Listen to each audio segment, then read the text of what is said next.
Come on. Triste nouvelle pour la planète tennis, Rafael Nadal n'est toujours pas prêt à prendre part à un tournoi du Grand Chelem. Victime d'une déchirure musculaire, l'Espagnol a déclaré forfait pour l'Open d'Australie qui débute ce dimanche. Après près d'un an d'absence pour soigner sa hanche, le joueur de 37 ans s'était blessé à la cuisse droite pour son retour en quart de finale à l'ATP de Brisbane. Il a donc décidé de rentrer en Espagne. Abdelrahim Moundir, ancien capitaine de l'équipe marocaine de tennis. Depuis l'annonce du retour de Nadal, on a été tous enthousiastes, on a été heureux, contents, mais on ne pouvait pas imaginer un retour de la part de celui qui s'est fait opérer à maintes reprises. C'est quelqu'un qui a vécu, qui a fait une carrière avec les blessures. Donc on a été tous contents.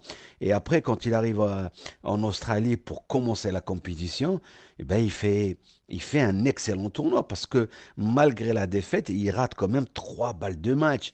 Et c'est en ratant ces balles de match que la blessure s'est aggravée.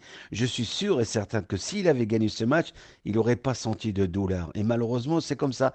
Il y a un côté psychologique qui s'enchaîne après des défaites. On était content qu'il revienne, mais ça, c'était le cœur qui parlait. Mais quand on revient à la raison, on l'avait dit la semaine dernière, quand on parlait des joueurs qui pouvaient gagner l'Open d'Australie, on avait parlé de Nadal et on disait que sportivement, médicalement, c'est très difficile que revienne.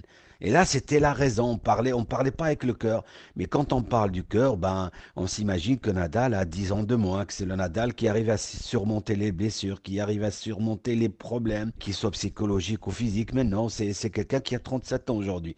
Donc, il a du mal à gérer les blessures. C'est quelqu'un qui a vécu avec les blessures tout au long de sa carrière. Si le clan Nadal s'est par la suite montré rassurant quant à la suite de sa saison, il est désormais difficile de ne pas penser à de nouveaux pépins physiques, d'autant plus que sa carrière a souvent été minée par les blessures. Malheureusement pour lui, il n'a pas un corps comme celui de Federer ou Djokovic qui est facile à étirer. C'est un corps qui est très difficile dans la récupération. Il a besoin de beaucoup d'étirements, beaucoup de temps de récupération qu'un joueur comme Federer ou Djokovic avec des muscles très très longs, très très fins. Alors que lui, c'est pour ça qu'on l'appelle le taureau d'Espagne. Donc c'est parce qu'il est plein de force. Donc lui, il a besoin de beaucoup plus de temps de récupération, beaucoup d'étirements qu'un joueur. Et en plus de ça, en plus de la nature, il a un jeu qui ne l'aide pas parce que c'est quelqu'un qui va toujours chercher à développer une force intérieure. Il va frapper la balle avec sa propre force. C'est pas quelqu'un qui va se servir de la vitesse ou de la puissance de l'adversaire comme un Djokovic ou un Federer. Et ça joue en sa défaveur sur le long terme. Mais à partir d'un moment où l'âge commence à se faire sentir, où la vie de famille commence à se faire sentir, eh ben ça a son poids dans la balance pour basculer du côté de la blessure. L'homme aux 14 Roland Garros n'aurait pas encore établi de calendrier, mais n'exclurait pas de participer à un tournoi avant le Masters 1000 de Monte-Carlo qui débute le 6 avril et qui marque véritablement le début de la saison sur terre battue.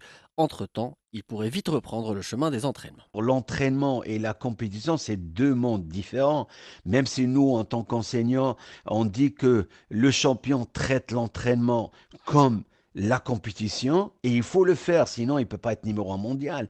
Mais ça n'a rien à voir, parce que quand on arrive, il y a un facteur qu'on ne peut pas maîtriser à l'entraînement et qu'on retrouve en compétition, c'est la peur. Et quand on a peur, d'abord on se fait bouffer tout le sel, toute l'énergie qu'on a, elle se fait bouffer par la pression du match.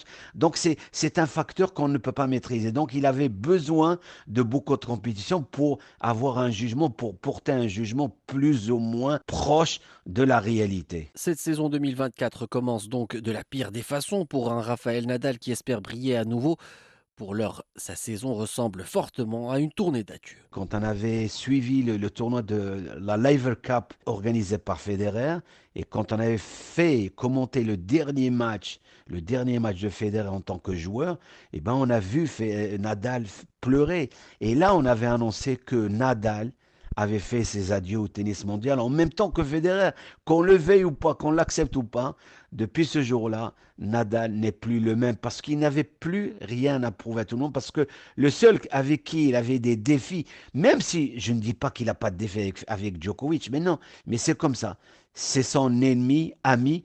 Et ben le jour où il a arrêté Federer, dans sa tête, il a dit j'arrête. Et maintenant, ça va être de plus en plus difficile parce que il a une vie de famille, le corps récupère moins vite et les jeunes derrière poussent, hein, parce que tout le monde veut le battre pour se dire, voilà, le dernier match de Nadal, c'était moi qui l'avais battu. Donc, il y a une compétition qui s'installe sur le circuit, mais j'espère me tromper. On va terminer sur une note positive. On va dire que la terre battue, quand tu vas se lancer en Europe sur terre battue, parce que son objectif, c'est Roland-Garros et les Jeux Olympiques à Paris sur terre battue, donc il a un plus pour nous donner de l'espoir comme quoi il va revenir parce que c'est la terre battue. La terre battue pour retrouver les sommets, c'est de là que pourrait venir l'étincelle pour Rafael Nadal.